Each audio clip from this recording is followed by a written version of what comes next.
2022 is come and gone, and I figured it's about time to do what everyone who talks about toys online does and tell you what figures I got this year are my favorites, with a special emphasis on the figures I got this year, as many of them did not come out this year or even this decade. But before we get into my top 10 list, I'd like to showcase a few noteworthy figures I got this year that sadly did not make the list. Alright, let's just quickly freestyle my runner-ups.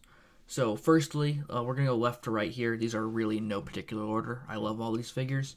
On the far side, we have the Masters of the WWE Sergeant Slaughter. Probably the best crossover figure I think I ever had, or I've ever gotten at this point. Beats out all the Transformer ones easy.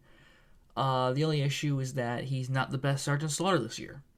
Then we got Dusty from Classified. He's on the absolutely fantastic Stalker body with a new shirt. He is overall great, but what puts him ahead of Stalker, for me personally, is that his likeness is very similar to my own. It was a running joke in my Discord server that we finally got the Dan's figure. Hauler is on here for similar reasons in that, not that he looks like me, but he was just a giant meme figure this year. Lots of jokes were had about him, and he's more here for the memories than anything. U.S. Agent, very good figure. He was really my first introduction back into Marvel Legends. Outside the number 10 spot, you'll see on my top 10 list. And he's just a really fun figure.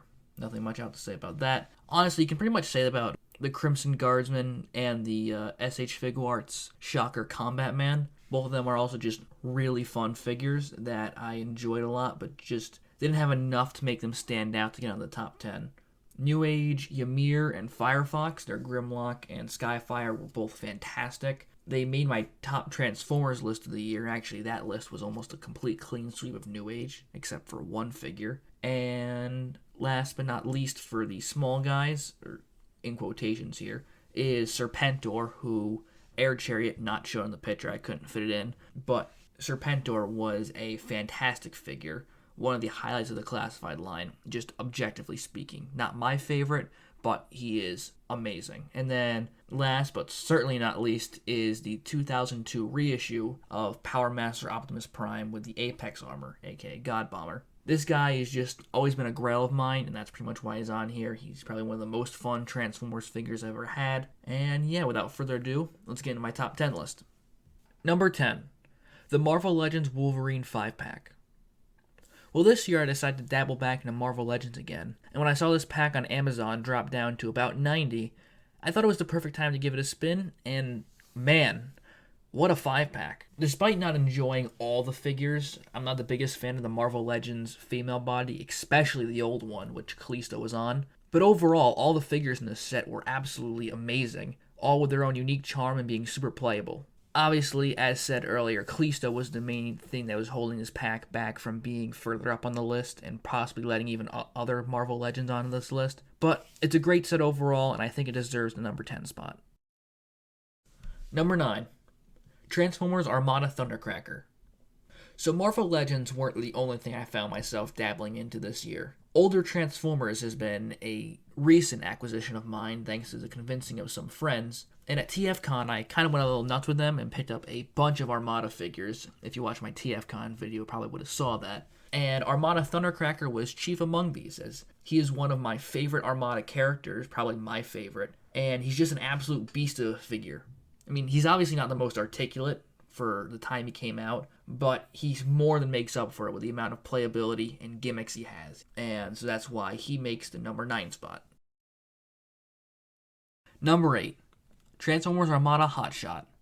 To keep this one pretty brief, you can basically take everything I said about Thundercracker and apply it here. Is he a very posable figure? No. Is he a very fun figure? Absolutely. He has lots of gimmicks, and he's just overall very playable. He's a figure made with love, which is something I just can't say about the upcoming Evolution Hotshot. But so, Armada Hotshot, number 8. Number 7, New Age Toshiro. If I had to pick a company of the year, that would easily be New Age, as they are by far the best company producing Transformers figures, with every figure they have just boggling the mind with its fun but complex engineering, and they're just fun toys, okay? What can I say? So, the base figure that this is, their Cyclonus, what they call Tur, was an amazing figure. It's probably the best Cyclonus figure ever made, and I don't mean that hyperbole. I think it even beats Fans Toys Quietus. But when they re-released it as Toshiro, they added up just a little extra flair. They just, mwah, chef kiss. Puts this figure over the moon. And that extra flair is his IDW parts. And they just really complement the overall figure. They take the great base, which is extremely impressive articulation, and just add a style to it. And that's why Toshiro is number 7. Number 6, SH Figuarts Kamen Rider Ichigo.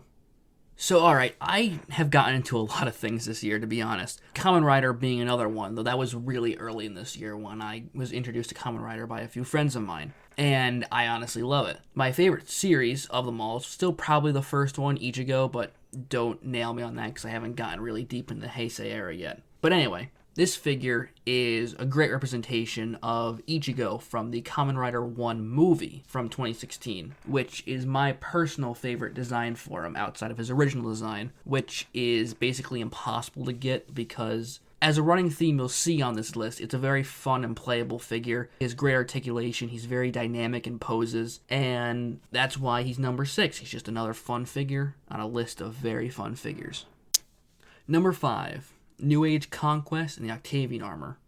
This has probably got to be the best Ultra Magnus figure I've ever messed with anyway. I've messed with most of them except for like the X-Transbots one that just came out, but this guy is just beyond playable. He's super fun to flip in between his small Optimus mode, which he has. Not many of them can say they have the inner core robot and are also good, i.e. the Siege and the Kingdom one.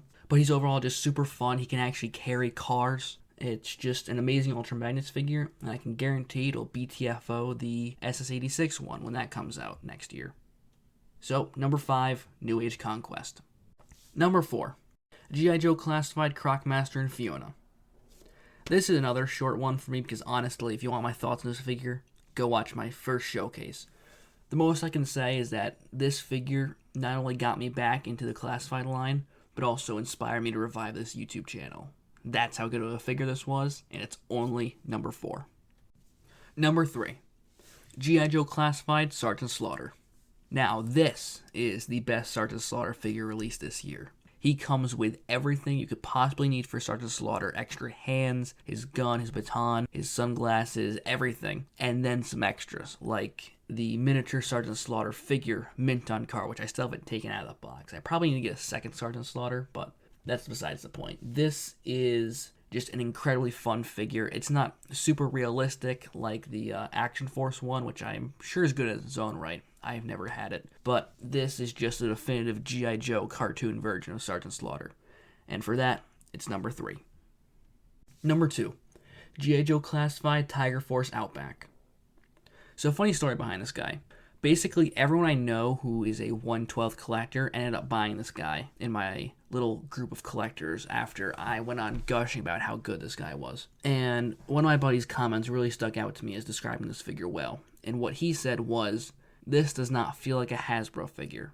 And I could not have said it better myself. I don't know what it is about Outback. His build quality, his articulation layout, all of his accessories are super fitting to the point. They all store on him. This just feels like a cut above what you expect from a Hasbro. This feels like what an import company would release if they were doing G.I. Joe Classified. And it's just the definitive figure. It's easily the best figure out of a line that did not miss this year. And that's why he's number 2 on this list. Number 1, Fans Hobby Meg Tyranno. So, I forgot to finish the script for this part and the next part, so, we ballin', boys. It's hard to describe this figure, honestly, because he was a part of my Armada kick. I actually didn't get him at TFCon, I got him afterwards, and I wasn't expecting him to leave the impact that he did. I was just kind of expecting, just kind of a big collector display piece, but this guy is really fun. He has basically all the gimmicks from the Armada figures with just a ramp, his base. He basically turns his tank into a base mode. It's just incredibly fun all throughout. But he also has masterpiece level build quality and articulation. Basically, this figure is everything that the Legacy updates should have been for Armada figures. It's just a deeply fun toy overall with a really good build quality. It honestly reminded me about the appeal of Masterpiece figures, because I was into MP for a little bit, and then after getting a few too many duds from third parties, I kind of just fell off the whole third-party masterpiece thing. And so this guy really reminded me why they're fun. And for all that, he's number one, my best figure of the year. So yeah, it was a very good year overall for collecting. I have high hopes for 2023. I have a lot of plans for what I want to do with the channel. I kind of got my mojo back for video creation after losing it. Probably around after the TFCon video, because that one just took I love how it came out, but it took forever to edit together. And I just kind of lost my mojo after that. And then, despite how grueling of a project it was, the Chugmas album really reinvigorated my video creation passion. And so we're back, and I have a lot of more things planned, and I hope you stay tuned. Aviator Dan's signing off.